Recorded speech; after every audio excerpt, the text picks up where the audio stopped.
তুমি ভুলে যেও না গীতা আমার স্ত্রী হয় আর ও আমার দাদা। থাক,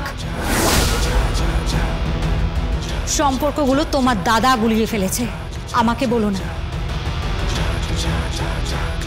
এই বাড়িতে ঢোকার পর থেকে শুনে যাচ্ছি ও ভাঙা রেকর্ডের মতো আমার কানের সামনে বলে গেছে আমি গীতাকে ভালোবাসি, আমি গীতাকে ভালোবাসি, আমি গীতাকে ভালোবাসি।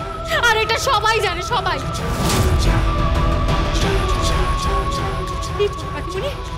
আপনি জানেন না এই কথাটা? আপনি জানেন না?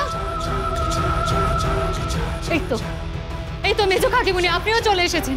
আপনি এই কথাটা জানেন না? বলুন না, উত্তর দিন। আপনি জানেন না?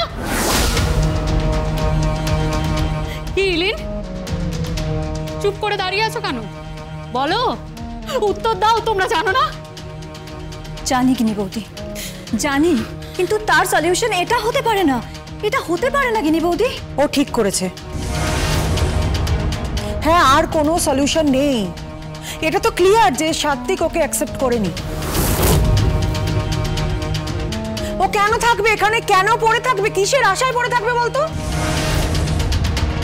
আর তাছাড়া ওরা তো সংসারটা তৈরি করতে পারলো না। সংসার তৈরি করবে, 100 বার তৈরি করবে। গীতা আসছে, গীতা ব্যবস্থা করবে। কি করবে গীতা? হ্যাঁ, কি করবে গীতা? ওর মাথায় আমার নামটা ইনজেক্ট করবে? বলুন, উত্তর দিন।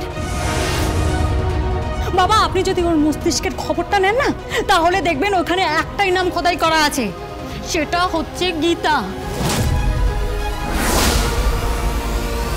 ও শুধু গীতাকে ভালোবাসে, আর কাউকে নয়, আর কাউকে নয়। আর আমি এটা টলারেট করতে পারছি না, আমি কিছুতেই টলারেট করতে।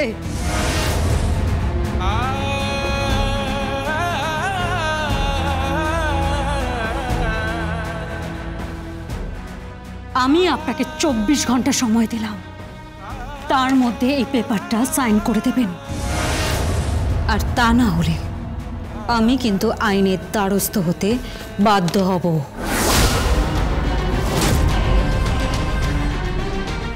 কথাটা মাথায় রাখবেন। শোনো শোনো গিনি বৌদি, শোনো আমার কথাটা। তুমি এরকম করো না, এটা ঠিক নয় গিনি বৌদি। এটা একটা পরিবার। ওকে বুঝিয়ে লাভ নেই। ও বরাবরই মতলবী। ও এসেছিল এই বড় লোকের ছেলের মাথায় কাঁঠাল ভাঙবে বলে। এই ভদ্রভাবে কথা বলুন আমার সাথে।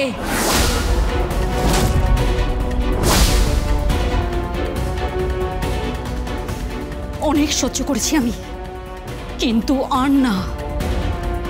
এই বাড়িতে ঢোকার পর আমার বরণ পর্যন্ত হয়নি, কিন্তু আজ যখন আমি বেরিয়ে যেতে চাইছি তখন সবাই আমাকে তুতুর করে তাড়িয়ে দিচ্ছে। কেউ তাড়ায়নি তোমাকে। হ্যাঁ, কে তোমাকে তাড়িয়েছে? আমি তো তোমাকে বলছি তুমি গীতার জন্য অপেক্ষা করো। আমি তো তোমাকে বলছি। এই স্বস্তিক, গীতা কোথায়?